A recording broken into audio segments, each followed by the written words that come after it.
5, 4, 3, 2, 1. I just had my trip for the day, so we should be good. So,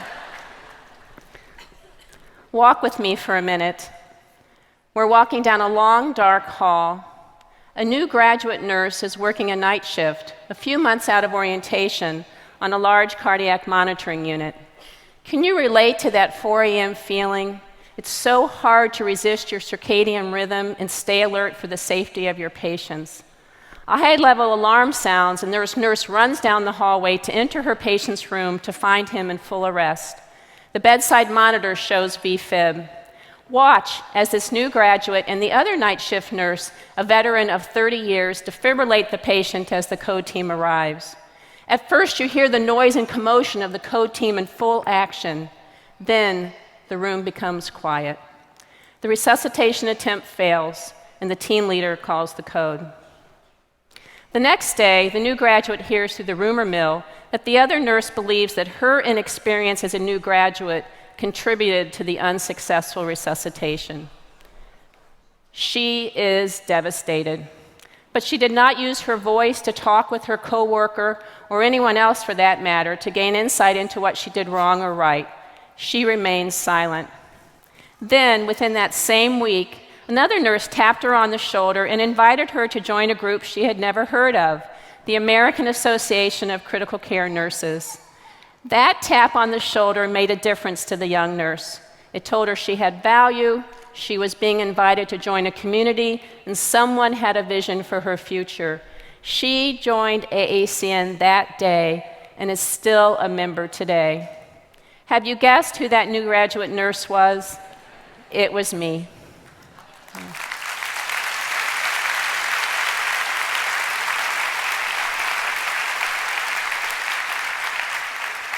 That event started my journey as a critical care nurse. Though I did not always have a clear vision about where I was going, I certainly did not expect to be standing on this stage today talking to all of you. In those early days, my vision was not always clear and my voice was not always strong. But when I heard AACN's vision, it became my own. AACN is dedicated to creating a healthcare system driven by the needs of patients and families, where acute and critical care nurses make their optimal contribution. I love the elegant simplicity of that statement. It recognizes that our contributions as nurses matter and that our work environment matters if we are to meet the needs of those we have pledged to serve, our patients and our families. Author Meg Wheatley says, "There is no power greater than a community discovering what it cares about." And we in the AACN community have made that discovery, and we care because it matters. Living that vision means that each of us must show up, speak up, and not give up. Having a vision is something that average people and great leaders have in common. One of my favorite quotes by Martin Luther King Jr. is, "Our lives begin to end the day we become silent about things that matter." A powerful quote by a transformative leader who saw clearly, articulated his vision, and did not give up despite insurmountable odds. Because of that, he was able to drive change that mattered. Today, I proudly pick up the baton from Karen McQuillan and her call for courageous care. And I echo past President Connie Barden's call to action 13 years ago to relentlessly use our bold voice to drive change that matters. I know it takes courage to use our voice. Silence is sometimes an easier and more convenient option. AACN past President Denise Thornby asked, "Are we silent because we think no one is listening?" Well, I tell you, they are listening now. From the Joint Commission to the Institute for Healthcare Improvement to the Centers for Medicare and Medicaid to the Robert Wood Johnson Foundation to the National Academy of Medicine.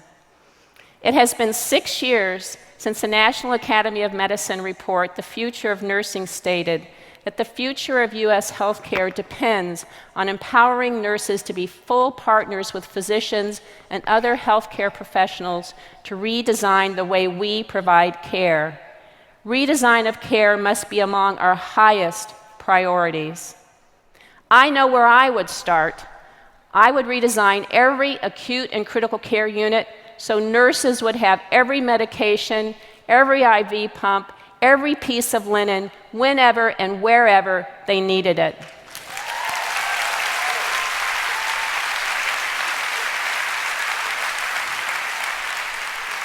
No more time-consuming hunting and gathering for the equipment you need. No more redundant charting in the EMR that takes time away from patient care.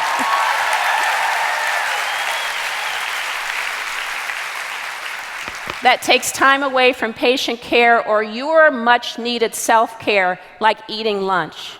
Okay. No more working the front desk because there is no unit secretary.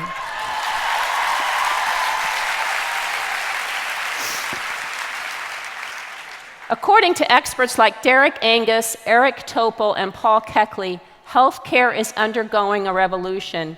It's being driven by big data, the instant power of social media and digital technologies, and shifting demographics. We are working every day in the midst of that revolution. Sure, it's messy and it's turbulent and uncertainty rules, but we are not alone, and we cannot be silent as the revolution unfolds. Bringing our collective voice as the AACN community to the table is essential if we are to be true to our core values, to do what makes sense for patients and families. Okay. At NTI last year in San Diego, I was inspired by a monumental art installation. It was called Our Silences by the artist Rivellino. Maybe you saw it. It featured 11 giant figures cast in bronze. 10 of them were gagged, 1 was not. I was drawn to this work of art because of the sheer size of those bronze figures and the enormity of its message. To me, it said, "Be the one who speaks up." As nurses, we need to be the ones who speak up. By doing this, we can positively impact the places in which we give the care that only we can. ANA's report last year on workplace incivility and bullying describes a code pink.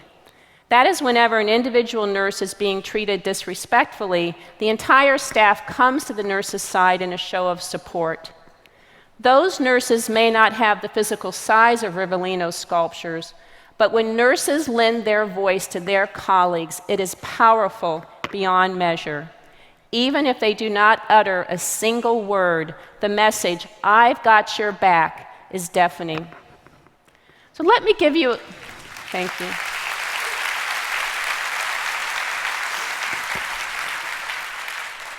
Let me give you another example of how nurses change things by using their bold voices. You know how social movements start with a spark. You're going to recognize this story. Nurse Kelly Johnson provided that spark during last September's Miss America pageant.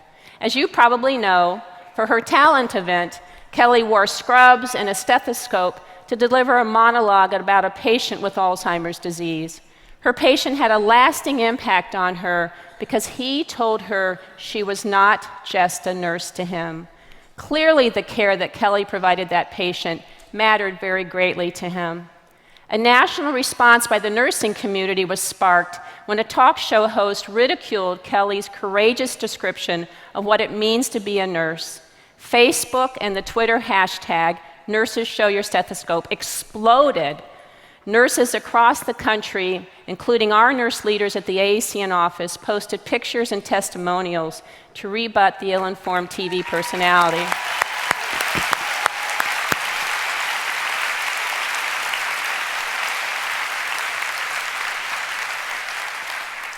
Kelly Johnson and the nursing community, response taught me that social networks are a powerful tool for using our voice. The way we communicate has been utterly transformed by social media and social networks. Instant communication has led to instant expectations. With clear values and vision, we can harness that power. My siblings who are here with me today might find it a little odd that I'm so concerned with speaking up and speaking out, because they know I did not talk until I was 5 years old. My mother was a nurse and she wanted to have me tested. My father was a physician and he refused. I think there were two forces at play here, both action and silence.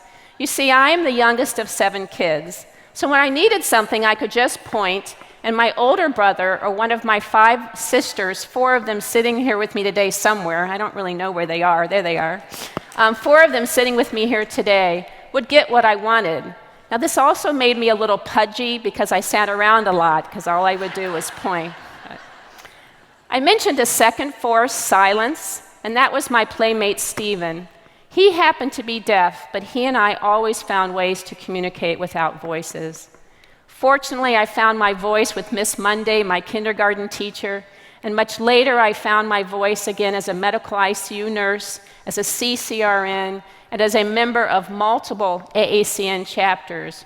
Greater Cincinnati, Central Indiana, New York City, Lake Erie chapter in Cleveland, San Francisco and Tri-Valley chapter in California, and most recently, the Greater Richmond area chapter and Monticello chapter in Virginia. About 15 years ago, I also found a new focus for my voice as an acute care nurse practitioner, the integration of palliative care as a standard in acute and critical care. Working in palliative care has taught me very clearly about what matters when caring for the seriously ill or the terminally ill, the person and what gives their life meaning. It also taught me that listening is the most important skill I use to unveil that meaning. But there was something I didn't realize until I made palliative care the focus of my practice, and that is that nurses' voices leading teams also matter for the estimated 3.5 million patients whom you rescue from life-threatening events every year. Okay. Thank you. Palliative care is important for all of our patients. Goals, meaning, comfort, dignity, environment. As nurses, we have always known that. So I've been thinking a lot about environment lately for a couple of reasons. One is about standards and the other is about steel. But we'll talk about steel in a minute. First, let's talk about standards. The second edition of AACN's Healthy Work Environment Standards were released earlier this spring. Have you seen them? Downloaded them? Yeah. Plastered them all over your break room? Tattooed them on your arms? I hope so, because the Healthy Work Environment Standards are classics. They have withstood the test of time. Yet we know that our work remains unfinished, that our work environments are filled with turbulence and complexity. These are facts that experts predict will not abate anytime soon. Our president, Karen McQuillan, has traveled the country this past year holding forums with AACN members to better understand your barriers to practice. And she shared with us on Monday about what she heard. What I heard is that nearly every barrier to the kind of practice and care that we strive for is related to the environments where we practice. It is said that the role of the undisputed leader is to speak up about what matters and say it in a way that can be heard. And over a decade ago, AACN acted as the undisputed leader by launching the Healthy Work Environment Standards.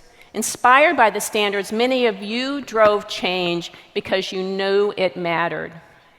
Personally, this was one of my proudest moments as an AACN member, that my association had drawn the line in the sand and said, no more. Each of us deserves respect, kindness, support, and to be heard in our work settings.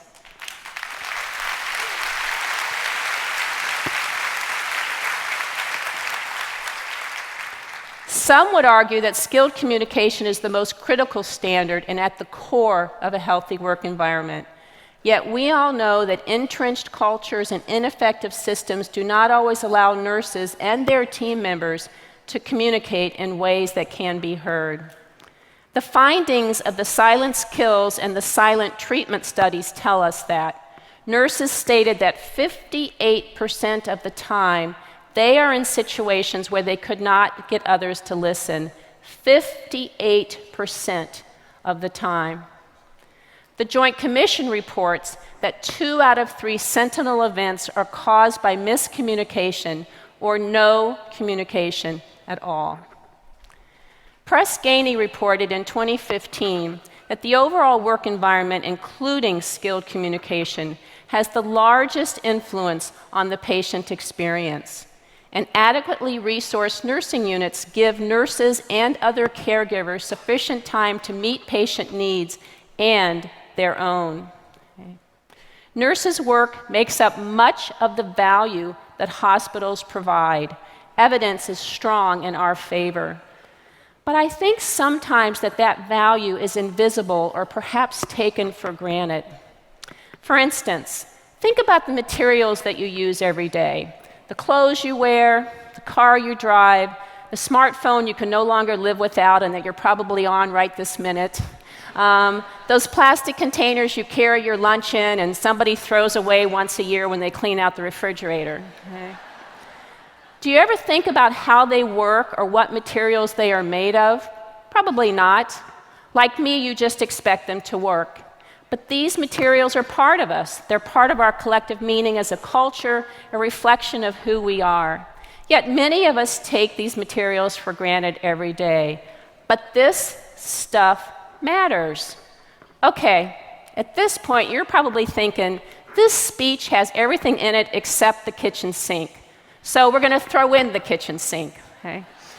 Kitchen sinks are typically made of stainless steel. They're the workhorses of every household. My husband, Jim, is a metallurgical engineer. He has spent much of his career in melt shops teaching people to make stainless steel. Jim taught me that steel is an amazing material, that it must be both tough and resilient at the same time, able to bend and give and take anything thrown at it. Steel is indomitable. Because of this, things made from steel are there to do the hard work we need them to do every day, whether we think about it or not. Does this sound like a metaphor for someone you know? Tough and resilient at the same time, indomitable, impossible to defeat or discourage with a will and courage that cannot be subdued. It sure sounds like a nurse to me.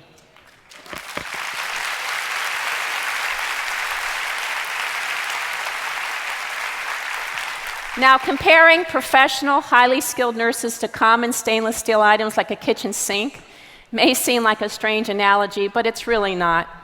Apply that to you and the other 500,000 nurses who care for the most vulnerable patients every day in our nation's hospitals.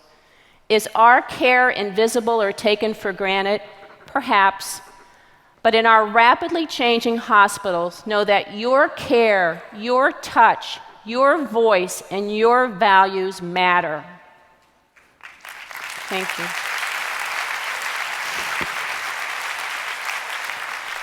Comparing nurses to a stainless steel kitchen sink may be silly, but the indomitable nature of nurses is not. Atol Gawande, the surgeon and author, says that medicine has forgotten how vital such matters as memories, connecting with loved ones, and reflecting on one's life work are to people. Medicine may have forgotten, but nurses have not. And thank you. And we have not forgotten because we know exactly how much these things matter. In fact, we know it matters that we care courageously for the sickest patients, and we do it in chaotic and ever-changing systems. We know it matters that we are members or leaders of interdisciplinary teams who are always at the bedside, watching, preventing errors, averting disasters. It matters that nurses are certified as evidence that we value patient safety and quality. It matters when we hold the hand of a dying patient and wipe the tears of the patient's wife or father or daughter or sometimes our own. And it matters that we are the architect of the memory for the family of every patient who experiences the crisis of acute or critical illness. Okay. So have I given you enough clues to guess our new theme? You're right. Our theme for the coming year is It Matters.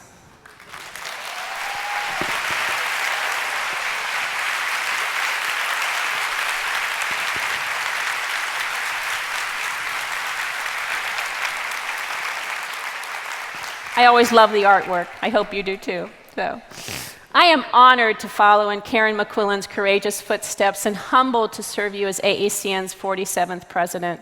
I can't wait to travel the country to meet you and your chapters and your teams and to witness how what you do matters at every level.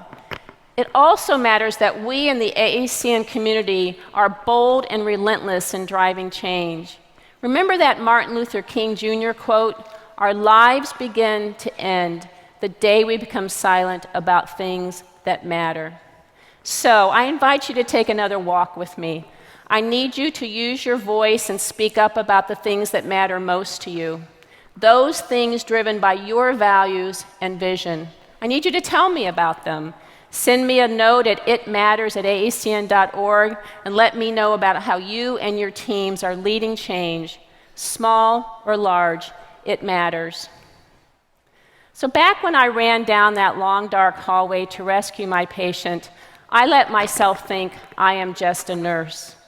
I would not dream of thinking that way today, given what you and other nurses have taught me during my career. I have seen nurses lead teams to help intubated patients walk.